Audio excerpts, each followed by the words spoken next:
Sometimes I wish we could go back to a time when things weren't so complicated. Welcome to the complexity of toilet paper, the podcast that dives into the everyday moments where we overthink, hesitate, or just get stuck. I'm overthinking. I'm overthinking. Let's hear it for the toilet paper! Through honest conversations, unexpected insights, and a whole lot of humor, your hosts Phyllis Martin, Mark Pollock, and Al Emmerich are here to help you roll with it and make your life a little less complicated.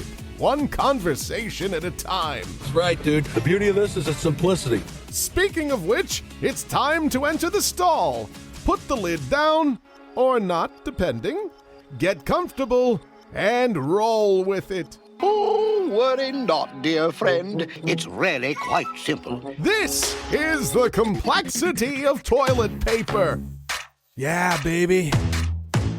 You know, I know we have this show open, but I kind of feel like maybe we should each have walk-up music. Like there's the intro of the show, and then like we have walk-up music. Al, I think we just figured out how to say who we are in time, let alone walk-up music. Do you know, I am not kidding you, speaking of walk-up music, many moons ago, I was umpiring, and the kids actually today have walk-up music, like with a recorded announcer. Really? Saying, no, and I'm not talking about like mom or dad did this in their garage. I'm talking like professional level voice like ours. Well, Phyllis, you still have a professional voice because you're now a professional podcaster. Of course I do. Thank you. See? Look at that.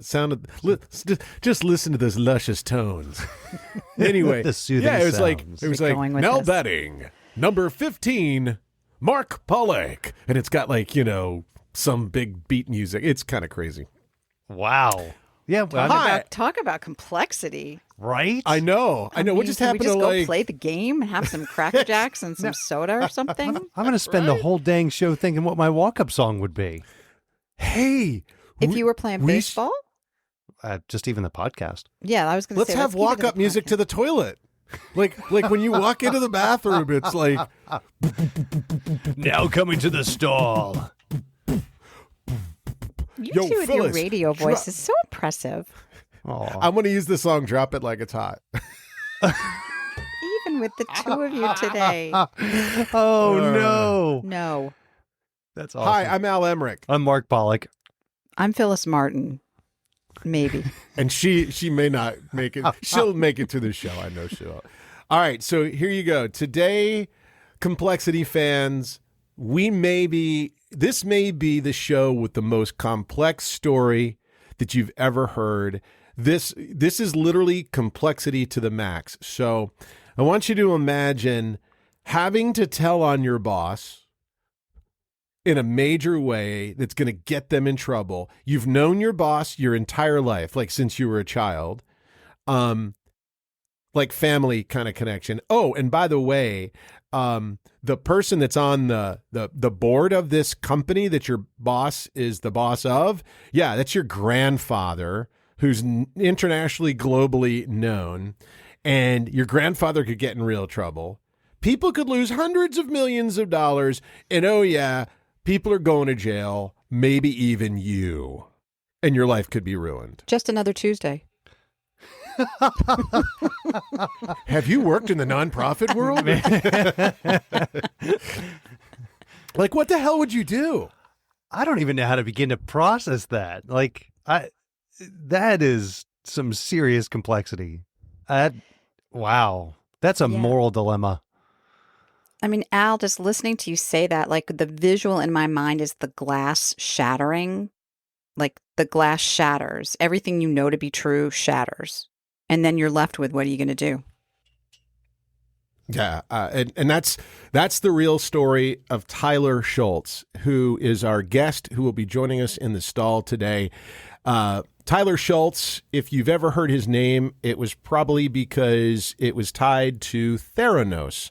And Theranos, if you don't know, promised to revolutionize the healthcare industry years ago. They raised nearly $1 billion, that's with a B, dollars in funding, and they attained a $9 billion valuation. They had literally, the gentleman I'm talking about that was on their board is George Shultz, the former Secretary of State, the only Secretary of State, I think, to serve under 3 presidents in that same role. Well, he happened to be the grandfather of Tyler Shultz. And so Theranos, as you will learn as Tyler explains the story, basically turned out to basically be a farce. Massive lying to shareholders, to employees, and ended up basically with the CEO now being in jail. And we're going to tell you all about that. But the person who was behind this story, Tyler, was 22 years old when he became the whistleblower. And they literally, Tyler has been seen on TV. They've made documentaries about it, 60 Minutes. Hulu had a TV special. And as you will learn, the CEO, who I'll let him state her name, well, she's in jail right now. Like, she went to the bad place. Although recently, and I'm going to ask Tyler about it, there was some video that was released from jail of her working out, which, why is that important? I have no idea. There are people who literally track that stuff, I guess. I don't even know at 22 if I, one, would have even had the emotional courage to say anything to anybody about anything. Like, I can't even imagine at that age stepping up to the plate, talk about walk-on music, stepping up to the plate to take a swing at that. And it's not like this is just some small little company. They literally called the Apple of healthcare. All right. Yeah. And so the force of nature that Tyler has become, what he speaks about today, if you go to his website, tylershultz.com, whistleblower, founder, and speaker. And today, what we want to be able to do is really unpack what we've learned to be a path to very clear simplicity. And it all boils down to core values. It boils down to what Tyler speaks about for colleges, universities, companies, any company that he speaks to. And oh, by the way, the movies I wanted to highlight, Hulu's The Dropout, Bad Blood was a book, an Audible original, Thicker Than Water by Tyler. So he's got his own audio book. And anyway, his website's just stacked full of really cool stuff as I'm looking at the phone. But he talks about cultivating courage. And that, I think, is your answer, Mark. He had to cultivate courage to do something that I don't know that I would have had the chutzpah to do. But at such a young age, I think that's what throws me off. Like, if you've got life experience and work experience, but he just, at that point, I believe he had just graduated college. So you have this whole life planned out for yourself. And then, now you got to be thinking, I could be going to jail. I could be ruining my family. Everything that I dreamed and hoped for at 22 could be gone. That's incredible. I'm excited about this conversation. I am too. And it's, Mark, just hearing you say that, what comes to mind is everything you said, but also at 22 or 23, it's not even on your most 22 or 23-year-old's radar to even be paying enough attention, let alone wrestle or grapple with a decision of that magnitude. Yeah, I agree. I mean, there's just not enough experience at that age to maybe even have your eyes open enough to know, let alone to say, hey, I'm going to do something about it. At all cost, I'm going to do something about it. Totally. And what about even the thought of your own, how do I even put this? Your knowledge enough to know something's wrong is happening. Like, a lot of times that comes with just time. You just, and now you've got to have enough confidence in your decision that this is wrong. Whatever is presented in front of you is not right. So much so that you are willing your career and the careers of others. I don't know that's you, Al, you said this was a super complex. There are so many levels of complexity in that it's hard to even fathom. And yet, I think what we're going to hear from Tyler is striking simplicity, which is what makes this so damn exciting. Yeah, right? Well, I can't wait to get him in here. Well, let's do that. Let's open up the vents. Let's get the toilet paper cleanly rolled and ready to just fray at. No, you wouldn't fray your toilet paper. No, can you make a swan out of the end so he feels comfortable Yes. when he gets in the stall? Like they do at the fancy hotel. Fancy. Can you make it fancy? It's like the Taj Mahal. Yes, like the Taj Mahal. Did you just drop that? He did. He's been waiting all day, trust me. I know you were looking. All right. Okay. All right. All day, I've been waiting for the Taj Mahal. Ladies and gentlemen, boys and girls, it's time to step into the stall with Tyler Shultz. I'm overthinking. I'm overthinking. Ladies and gentlemen, we'd like to welcome the one and only. He needs a big voice. Like, remember we talked about a walk-on? So we were just talking about how Little League kids, Tyler, have now walk-on music. And so here we go. This is the walk into the stall. We're actually going to give this to you so that every time you go to the bathroom, no matter where you go, you can play this. All right. Sounds good. I'm ready. All right, here we go. Ladies and gentlemen, welcome to the stall, the one and only Tyler Shultz. Wipe it off, Tyler.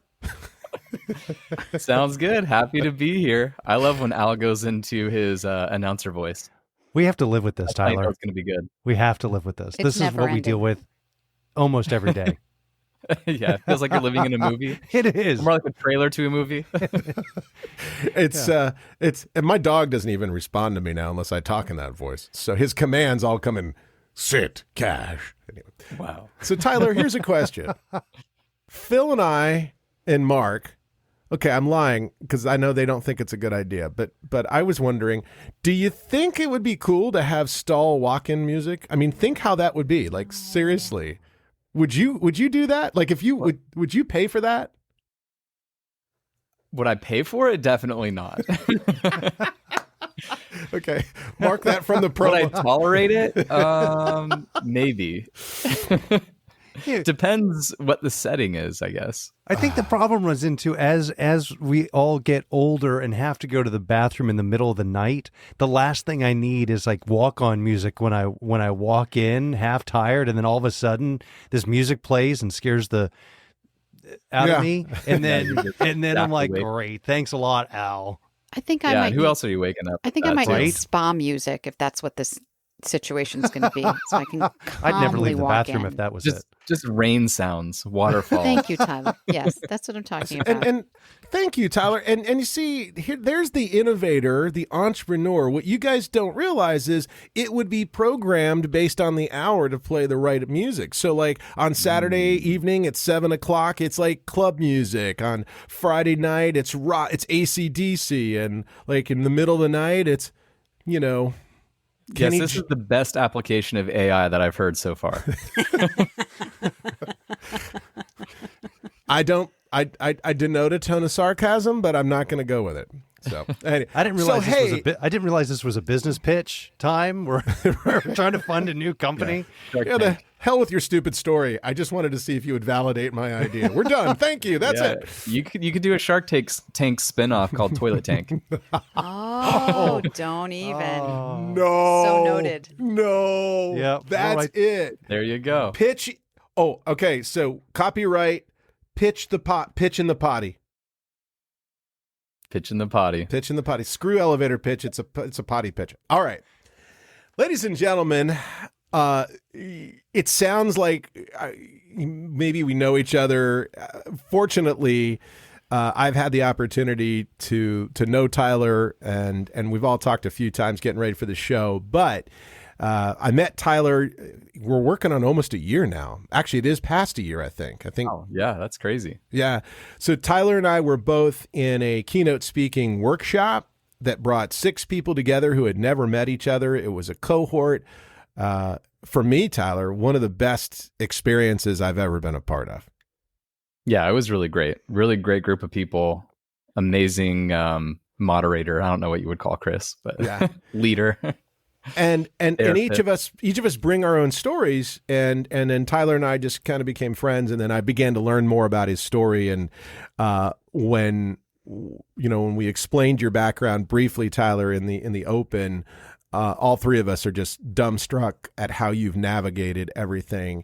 So we're going to dive into that today with a specific focus, really, specifically around this incredible journey of yours that you're now speaking on, which is really cultivating courage. But just for folks that, we gave the background of the story, but tell us, preceding your Theranos story, what was your background, and what is your background leading into all of this? Sure. I mean, I don't know how far back you want me to go, but outside of the womb is a good thing. So let's maybe and maybe a few years beyond. Right. Okay. Yeah. No. People know you. You're so connected to Theranos, but a lot of people don't realize some of the other deeper connections you have in the tech space, the startup world, that's now morphed into this career you have today. Yeah, so I guess before Theranos, I was at Stanford. So that's where I went to college, and I got a degree in biology, and that was in large part, I think, inspired by my upbringing. So my mom was a nurse. My dad was a high school biology teacher. And in fact, he was not just a high school biology teacher, he was my high school biology teacher, which was very fun to get to actually see him in action in his place of work. And he was a really well-liked teacher, so it was pretty easy. But yeah, I feel like I had like a very normal kind of childhood and upbringing. It was like beautifully boring in a lot of ways, lived in the same house my whole life from when I was born till now. Oh, I mean, I guess I don't live there now, but my dad does. Lived in the same town. I'm still connected with all of a lot of the friends that I made in kindergarten even. Oh, wow. Now, what did you want to be as a kid? Like, did you have like that dream job or something you aspired to? Like, I wanted to be an orthodontist when I was a kid and a baseball player. Don't ask me why, but. And at the same time. Baseball. Yeah. Great. I don't know. Going really far back, I don't really remember, but I would say starting in like middle school and high school, I really wanted to be a rock star. Nice. And here you are. Yeah. Well, I wanted to be a musician, I guess I should say. Right. A musician rock star. Yeah, some people would look at you on stage and go, that guy is a rock star. But I know. I really should close out every speech with a show as well. I think you should just bring a guitar on stage for your keynote. And they'll think that you're going to play it, but you just stand there and hold it. Yeah, or play it. There's comedians that go up and they just play guitar while they're telling jokes, but somehow it works, but they really have nothing to do with each other. I could just sit up there and play guitar and just tell stories. There's your stick. Yeah. Now, Tyler, a lot's happened in your life since we last spoke. What are you doing right now, like work, career-wise, and then also some additions to the family? Tell us about that. Yeah, so they kind of go hand in hand. So after Theranos, I did work in the startup world for a bit. I started 2 companies myself. But right around the time my first son was born, I was having, life was just getting really crazy at the startup. And I just thought this is a good time for me to step away from this crazy world I've been living in, from Theranos to 2 companies, and just take a step back and really focus on being a dad. So that's what I did. My wife only took 6 weeks off for maternity leave. And so it just felt like the right time for me to focus on home life. And kind of what I told her around that time was that, I was just burned out and I just really needed a break, and I wanted to focus on something else. And focusing on being a dad has been an absolutely amazing, wonderful thing. And now I have 2 kids. I have a 2-year-old and a 2-month-old. And during this period of time, I also decided it was a good time for me to start speaking more about my experiences at Theranos rather than just speak. I had always spoken about it, but my main priority was always something else, starting my companies. And now that I'm not working on any startups, it's been great for me to just focus on doing the speaking. I've gotten the opportunity to speak all over the world to all kinds of audiences. And it's just a great way for me to, have a profession and also be able to spend 90+% of my time at home with my kids. It's been amazing. Phil? Did you have? I thought you had a question. No, I'm just basking in how, like, what a beautiful life that is, and like lovely choices that you were able to make. And then, like, I have this question about, like, when I heard you say you're speaking all over the world, how you knew what it was that you wanted to speak about. I mean, so I think the topic was fairly obvious. So I fell into the, and I guess there are different angles The are maybe less specificity of obvious. it, though, But I think is what I'm. yeah, the specificity of it is maybe less obvious. But I will say that I fell into the speaking world somewhat on accident. So someone had reached out to me and just said, "Hey, would you be willing to come speak at this organization?" And at first I just said, "No, I'm not interested in doing this. I want to be focused on my startups, and that's just a distraction." But then they really pitched it in a way that it seemed less like a distraction, that it would add value. And that really resonated with me. And I started doing it just because people were reaching out. And turned out I really enjoyed it. I felt like I was very good at telling the stories, that the audience reactions were very genuine, and the connections that I was able to build afterwards were just incredible. So it was something that I just wanted to keep doing. And initially, when I started speaking, Theranos still existed. They were still an operating company. So it was, in a lot of ways, it was incredibly scary because of all the lawsuits and everything that I had already been threatened with. And so I actually went and I tried to buy defamation insurance when I started speaking publicly about this. And I was shocked that the premium was like $50,000 a year with the max coverage of like $1 million, which would not nearly cover my legal costs if I were actually went to court for defamation. So I ended up not buying that defamation insurance. But it really just tells you like how like I was still living the story as I started telling it in front of audiences. And then luckily, as more time has passed, the company eventually shut down. There were all these investigations. Elizabeth and Sonny are now sitting in prison.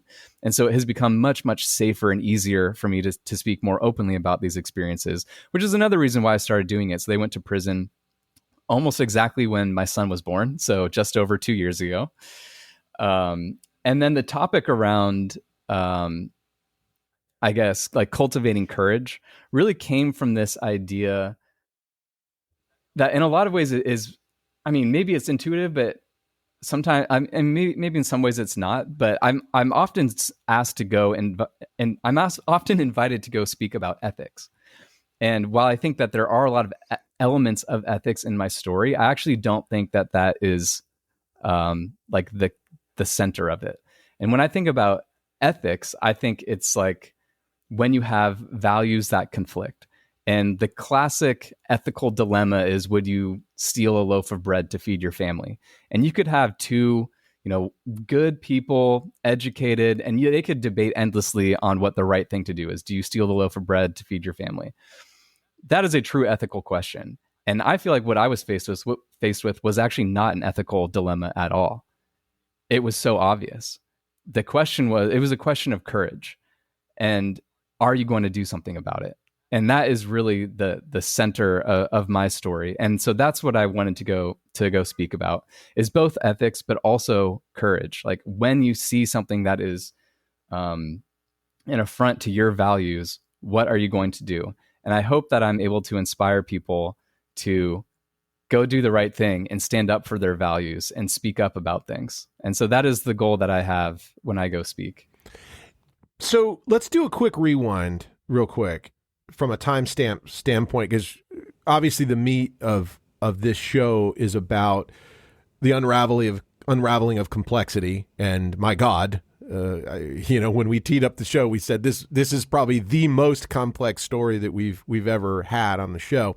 But Tyler, I gave the poor man's version of the story. But give us your version, elevator pitch style, of the constraints and complications that surround the relationships and your choices. Sure, yeah. So the elevator pitch, I met this woman named Elizabeth Holmes when I was 20 years old. I was an undergrad at Stanford, and I met her in my grandfather's living room.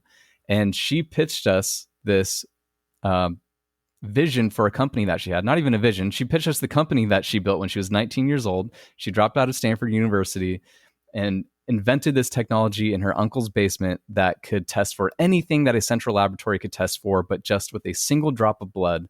And you could do these tests anywhere where you had access to electricity. So this could be done in battlefields and medevac helicopters and operating rooms and patients' homes and Safeways and Walgreens. So it sounded like a technology that really had no limitations. And I just knew that it was something I wanted to be a part of. So I joined this company as my first job out of college. And my grandfather joined the board of the company around the same time. It did not take long for me to realize that this company was essentially a complete fraud. That technology did not exist. And I could go into more details about that, but it's probably not important for the purposes of this podcast. But it pretty much did not exist. And we deceived regulators into investing almost $1 billion into this company that was essentially vaporware. And in order to keep this moving forward, we had to start testing real patients. So we started testing patients on a technology that was really unproven, that was really inaccurate. And actually, most of the tests weren't even done on the Theranos technology. So instead of running them on a Theranos device, we would just dilute blood and run it on the same third-party equipment that you would see in a Quest or LabCorp. So there was very, very little innovation that was actually happening. She was deceiving regulators. She was deceiving patients. She was deceiving the investors. She was deceiving the board. And all of my colleagues saw this. But no one wanted to do anything about it. And it was because over the period of the previous 10 or 11 years, Elizabeth and Sonny had built this intense culture of fear where anytime someone spoke up, they were immediately fired. And sometimes after they were fired, they were sued. And when they sued people, they would send out company-wide emails about it that basically said, we will sue you too if you get in our way. They were incredibly litigious. And when people see these feedback loops, they see, when people speak up, nothing good happens. The person who spoke up is not better off. Their coworkers are not better off. The patients are not better off. It just ends badly for everyone. So I'm going to stop speaking up. And then instead of speaking up, people will just quietly leave. And when you do this over the course of 10 years, suddenly you're left with people who will mostly just go along with anything that Elizabeth asks them to do. And so it was an incredibly odd culture for someone like me to be dropped into. But I felt like I have to do something about this. And I felt like I was in a unique position because Elizabeth was almost like becoming part of my family. She came to 3 of our Christmas dinners. She was coming to Thanksgiving, birthday parties. And so I felt like I was in a unique situation where other people had spoken up and essentially had been fired on the spot or worse. I felt like I could raise these concerns and actually start a productive conversation. Tyler, just real quick, because I think this point is so big to emphasize. It wasn't like your grandfather was just some ordinary dude. Your grandfather is George Shultz, a former Secretary of State, 3 times under 3 presidents, correct? Well, he was the Secretary of State for just Ronald Reagan, okay. But he has held the most cabinet positions in U.S. history. Okay, so it's not like it's Bob Smith around the corner. And how did that play into the earlier conversations? And I know Mark has a question for you, but go ahead. So my grandfather's involvement played a really big role in how I spoke up. Initially, it was an incentive. Like I felt like, again, like I have a personal relationship with Elizabeth. My grandfather is on the board. That gives me a shield that most people don't have. And then when I spoke to the Wall Street Journal, what I told the reporter on the very first phone call I had with him was that my grandfather was part of the Nixon administration during Watergate.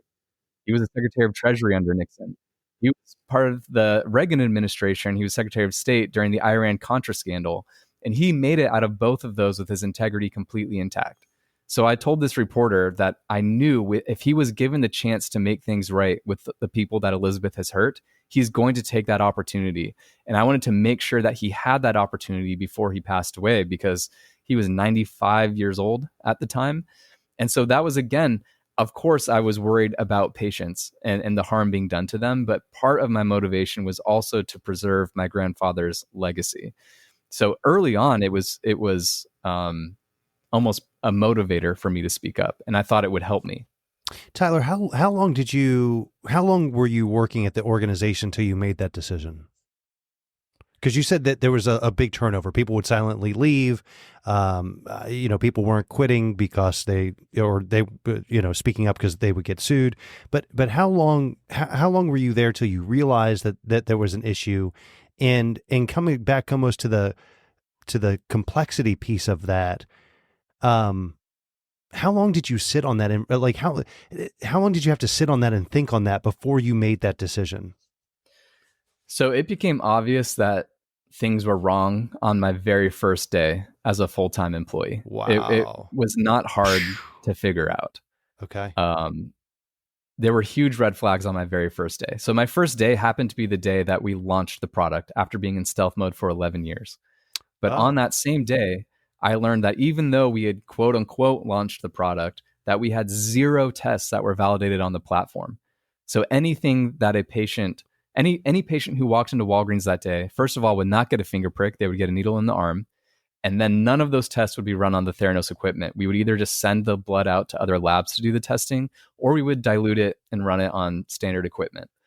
And that was on my first day. So that was the first red flag. And then the red flags just kept stacking from there.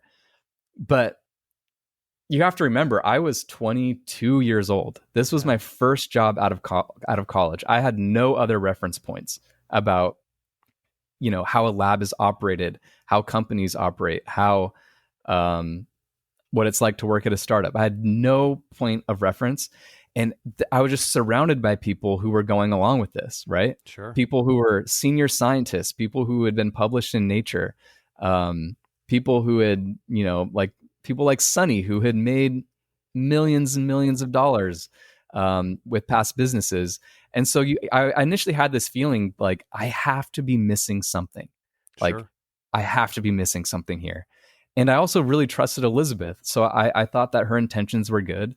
And so, initially I kind of brushed off these red flags and went along with it like everybody else. The thought of courage and overthinking.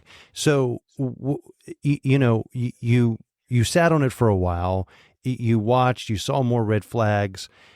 Tell me about how you translated the overthinking piece of, well, maybe I'm wrong, maybe they're right, maybe this, maybe that, into a center of courage that then you're like, okay, I need to go talk to my grandfather, or I need to go talk to the news, or I need to talk to somebody about this. What was that precipice like? Yeah, so there's a few things there. So one, I tried really, really hard to prove myself wrong.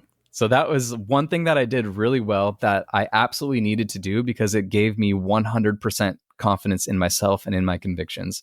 Like I spoke to colleagues, managers, a vice president. I eventually talked to Elizabeth, the CEO, the Sunny, the COO and president. I talked to a board member. I reached out to regulators. I literally read laws that govern central laboratories, and I tried every single way to try to prove myself wrong. And I could not. I absolutely could not. And at that point, I knew that I was directly contributing to something that was hurting people. And that is one of the things that I went and I told my grandfather. Like, that's when I felt like I really need to start speaking up here, is when it was so obvious that I was hurting people and I was part of something that was hurting people. And that's when I really wanted to go speak to my grandfather. And I told him almost exactly that. I told him, I feel like I am part of the Milgram experiment right now, where you push a button and you hear someone scream in the other room, and you push the button and you hear someone scream, and you do that over and over. And it's surprising how long people will actually do that if there's an authority figure telling them to do it. Yeah. And I just recognize I am that person and I can't push the button anymore. Not only do I have to stop pushing the button, but I need to do something about this authority figure telling all of my colleagues to continue pushing this button. And unfortunately, that did not resonate with my grandfather. Interesting. Your theme is called Cultivating Courage. That's a whole show on its own. But this show, Tyler, as you know, is about diving into how we overthink and how we make our life more complex. But the way you articulate and even just simply communicate with such a resolute sense of purpose, makes us feel almost like, well, this is pretty simple for you. And I think you've even used that terminology. It was very simple. So how did you arrive at simplicity as it relates to something that was so complex and courageous? Yeah, I think in a lot of ways it comes back to, what is ethics versus courage. And I think ethics is incredibly complicated. You can debate forever when you have values that are conflicting, which values should win out. But for me, and I had that, aspects of that in my own story. Like I really value my family, but my family was on the wrong side of this. But I also value truth and authenticity. And in my case, those values went out over my family. I chose not to protect my own family over those other values. Courage, I think, is very simple. I think, at least for me, it was very simple. I had values that I just would not compromise on. I would not say I was wrong when I knew with 100% certainty that I was right. I basically couldn't sleep at night knowing that Elizabeth was hurting people. She was hurting patients. She was hurting investors. I didn't necessarily know all of this at the time, but I had a pretty good idea. But we had told patients that they had HIV when they did not. We told people they had cancer when they did not. We told people that their potassium levels were so high that they should be in the emergency room, that they should immediately go to the emergency room. The potassium levels were so high that they should be dead. Jeez. We told people that they had lost their unborn children, that they had miscarriages when they did not. Oh, wow. And so I couldn't sleep at night. And I needed to do something about it. The hard thing was figuring out what to do. And so when a Wall Street Journal reporter reached out to me saying that he was doing an investigative piece on Theranos, I just couldn't help myself but to reach out to him. I felt like I had to do more. I had to do something. Even though I knew it was against my own best interests, I don't know how to describe it. Like the decision was not a decision. It was a compulsion. It's so interesting to me, Tyler. Like listening to you talk, the one word that keeps popping up for me, which I'm super curious about, is fear, or in your instance, perhaps lack of fear. So for people who are listening to this, can you just talk about that? Because I totally hear the conviction in your voice, and you knew exactly what you were going to do. That courage showed up for you. I'm wondering if there was in any moment in time where you were cognizant of, I'm going to push this fear aside because the hard driver is everything that you just talked about. I can't be the person pressing the button. I can't sleep at night if I know that people are getting hurt or bamboozled or not being told the truth. And I think through the shows that we've been doing, this notion, this concept, which is very real for people, of fear keeps popping up over and over again. I was absolutely fearful. There's no doubt about that. And I'm not going to, every day was not easy. I mean, it was very, very, very difficult because I think one thing that people don't fully understand about what it means to be a whistleblower is that there are constantly opportunities to give up, to give in. And every single day you have to remake that hard decision that you are going to continue down this path.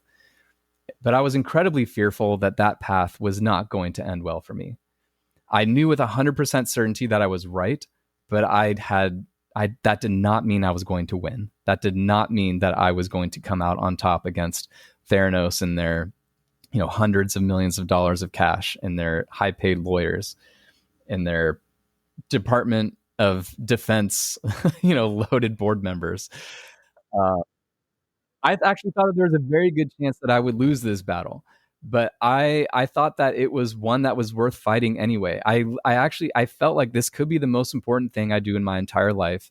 I had an absolute just burn the ships type of mentality. Like there is no going back for me.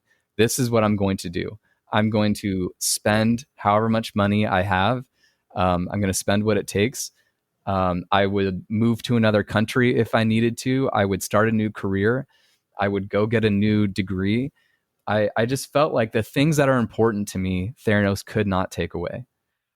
and they could take all of my money. And this is something actually that my mom told me. She said, they can take all your money. They can take all of our money. They can make us sell our house, but they cannot take away the things that are most important to you.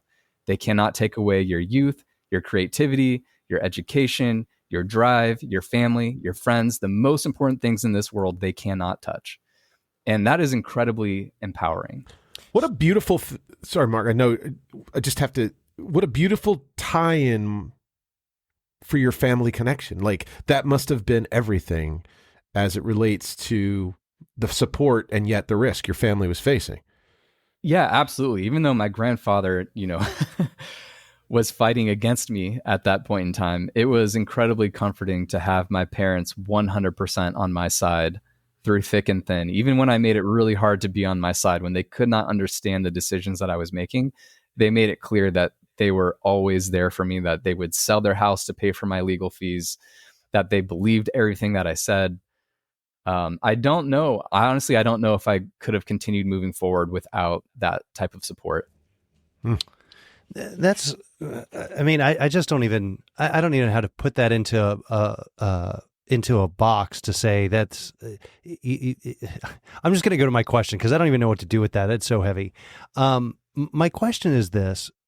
You go out and you provide such an amazing story to so many people. And I'm curious, because your story is so big and broad and honestly complex, even though there's a lot of simple truths in it, how do people say that they relate to you? How have they come back to you to say, wow, your story has really helped me. I relate to you because... Yeah, it's almost sad in a way how much people do relate to this story. Every single time I go speak somewhere, someone will come up to me afterwards or reach out on LinkedIn and say that they've experienced something very similar, maybe at a different scale, maybe in a different shade. But I have learned that there are shades of Theranos everywhere. And I'm constantly reminded of that after I go speak at various organizations or conferences or universities, literally every single time. And so I think that's part of the reason why people like to hear me speak, is that I think oftentimes people see these types of things in their own lives and they don't do anything about it. And sometimes they beat themselves up over it. And there's no good in doing that either. What I really encourage people to do is to reflect on those experiences and recognize what happened, what they did, how they can improve, treat it as a teaching moment. How can you do better next time? And so I think people hear, my story and they think, how can I apply this in my own life? What are the things that are really important to me and how can I stand up for them? Tyler, getting to the place, like when your mom said all of that to you and just getting to the place where you knew that you were going to move forward no matter what. I just want to share, like, to me, that is such a free place to be. Like, there's not, in my opinion, a freer place to get to, even though it came at a price. And I hope for our friends who are listening, there's such beauty in that. As scary, just even listening to talk about it is scary to even listen to. But I think there's a lot there for all of us to listen to and to learn from. And I really appreciate your sharing that. Yeah, you're right. It was like a very free place to be in a lot of ways. And I think that in large part comes with just the place in life that I was. I was so young. And on my very last day, actually, Sonny sent me this really, really brutal email where he accused me of being arrogant, ignorant, patronizing, and reckless. And when I reflect back on that email, I actually realized that he was in some ways right about a lot of those things. I think I was so confident. I borderline on arrogant. You can maybe call it arrogant that a 22, 3, 24, 25-year-old kid, I don't know when you want to put a time stamp on it, but like basically me and one other person, another young graduate, we're going to stand up to a $9 billion company. That is incredibly arrogant. Maybe we're overly confident. I don't know what you want to call it. Courageous. I was very confident. I was naive. I had no idea what I was getting myself into. I really had no idea. And I didn't know that the financial toll it would take, the emotional toll it would take, the toll it took on my relationships. I was completely naive to all of that. And I wouldn't necessarily say I was reckless, but I had an extremely high risk tolerance, and I was really willing to put everything on the line. And when I look back on that, I think that's just a unique type of courage that comes with being young. And I often speak at universities, and what I tell students is that I hope they recognize that they're in that exact same situation that I was in, and that they should capitalize on this opportunity to speak truth to power, or start a company, or move to a new country, or get a new degree, or take whatever risk it is that they have that urge to take, because now is the time to do it. So take a look at that statement you just made. Couldn't have asked for a better segue here. And let's play time capsule. Tyler then versus Tyler now. Tyler then, no strings attached, young, courageous, willing to take on the world. Tyler today, father of 2 children, husband, wife, and closer to many of the people who probably professionally run into many of the same challenges that you talked about earlier, where they've now figured out, oh yeah, somebody's doing something wrong. Do I step up? So does Tyler step up today? Have you asked yourself that question? It is a really good question. It would be much, much harder. I think it's when you're in your early 20s, it's one thing to kind of blow up your own life and have the ability to recover from that. But when you have a wife, 2 children, a mortgage, that becomes much, much more complicated, much, much harder to do.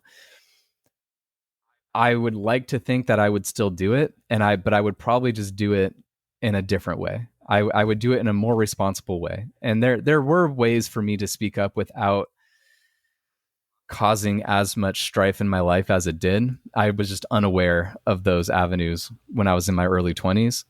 The number one thing I would do differently is actually just talk to a lawyer while I still worked at the company. That would have saved me. Paying that legal fee up front would have saved me a lot in legal fees on the back end, for sure. But I also, this is a good opportunity for me to make a little plug for a nonprofit that I'm a part of called the Signals Network.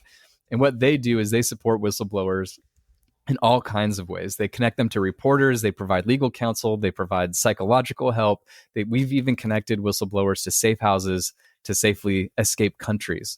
So there are amazing resources available to whistleblowers. I wish that I had just known about them when I was a whistleblower myself. Tyler, all the 3 of us, since we started talking about this show, have been just dying to go. I can't wait for him to give us some tips, because, every show we wrap it up by getting tips and advice, and we want to do that. But before we do that, we have to drag you screaming we have to grab you and drag you screaming and whatever into what we call kicking and screaming. Thank you. I couldn't think of the words. Drag you kicking and screaming into the stall. Thank you, Tyler. Thank you. We're going to do the roll up now. Just cut to the chase. God, you talk about complicating shit. Oh my God. And so, Tyler, we have assembled a cadre of questions that we hope will allow you to reveal the deeper truth in yourself and to others. Are you ready for that? I don't know. I don't know. I don't know if I'm ready either. To be honest. He has worked. Okay. All right. So, Tyler, I'm going to open up with the very first question. And here it is. And this is a tough one. You ready? Yeah. In the absence of toilet paper, what is the craziest thing you've ever used?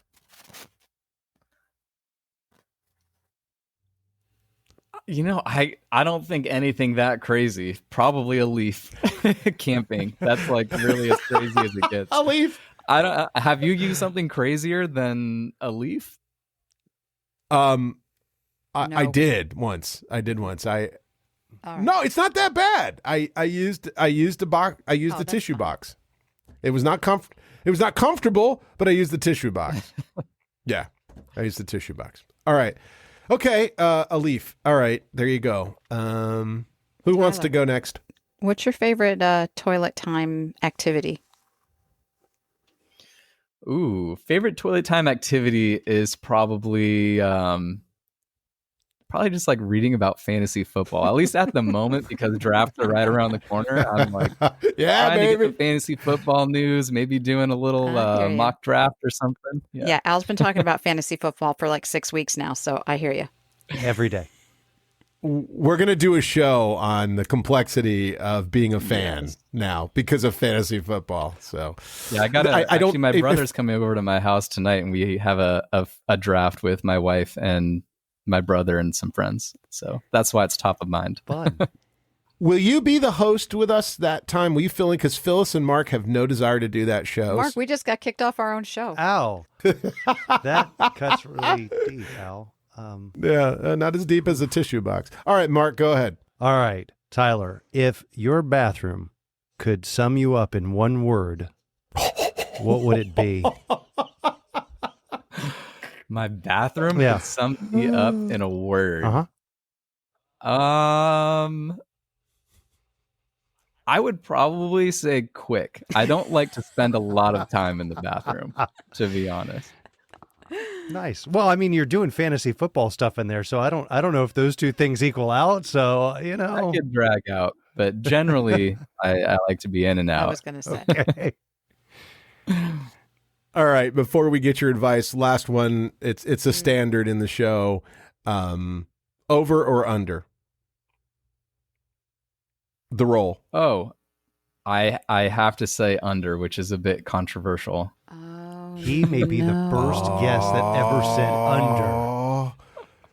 Tyler, you may be a whistleblower, It's like but saying one point. That took a lot of courage.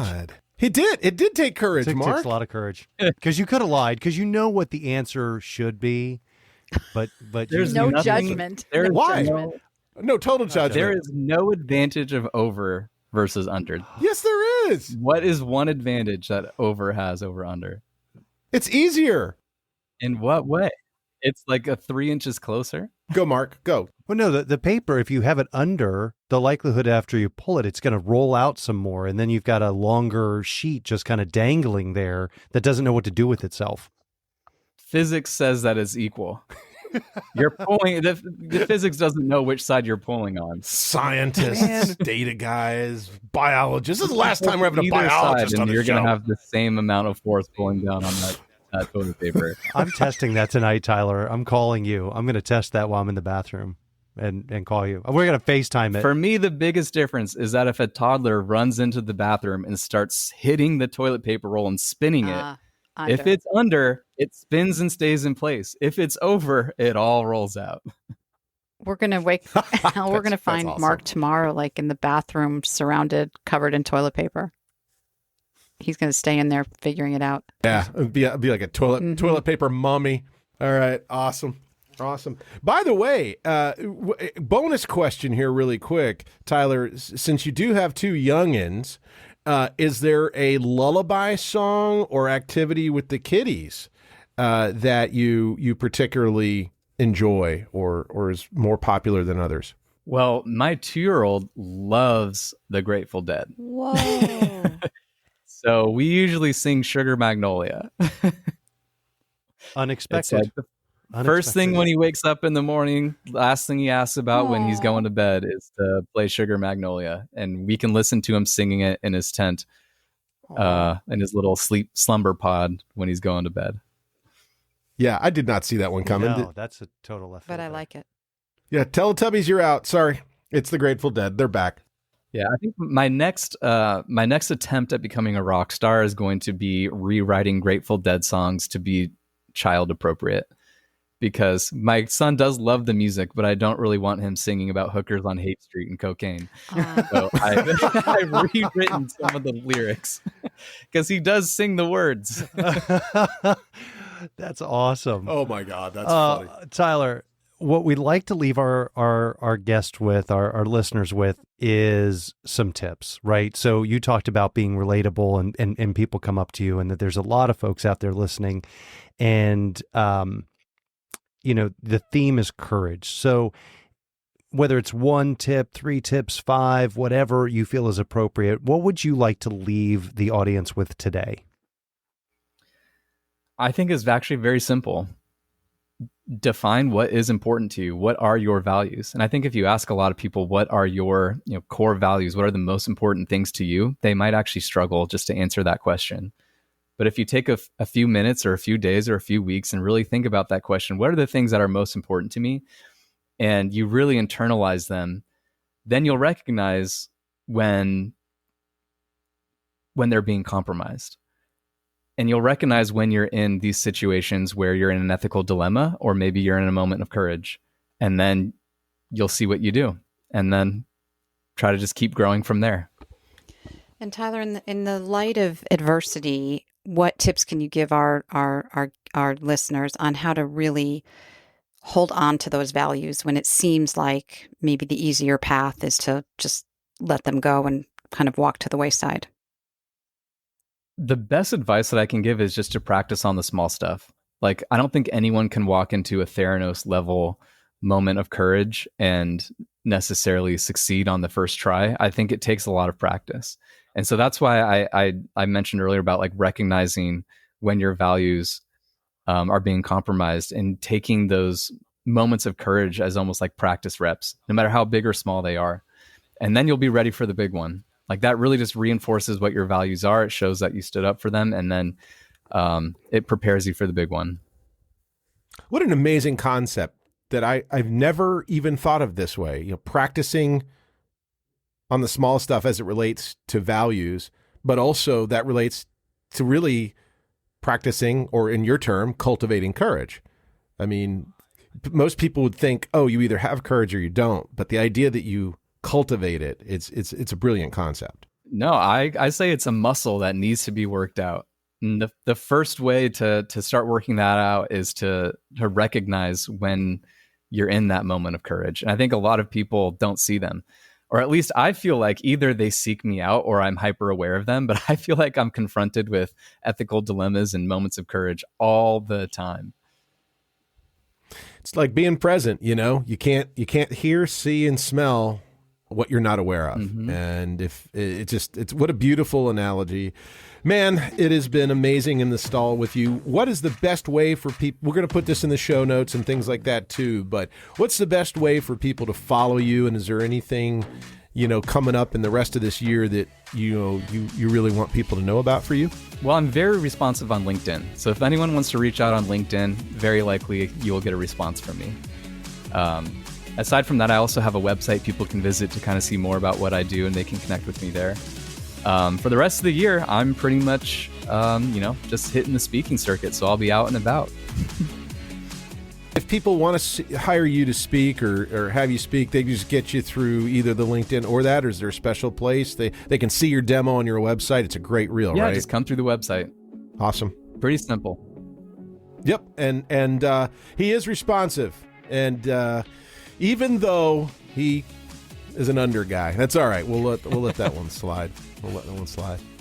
Tyler Shultz, cultivating courage. What a bright light you are in the world, my friend. And thank you for the time to be here with us today. Thanks. Thank you, Tyler. Thank you so much. This is the complexity of toilet paper. Did you say toilet paper? Everything complicated. One big medieval mess. I'm overthinking. I'm overthinking.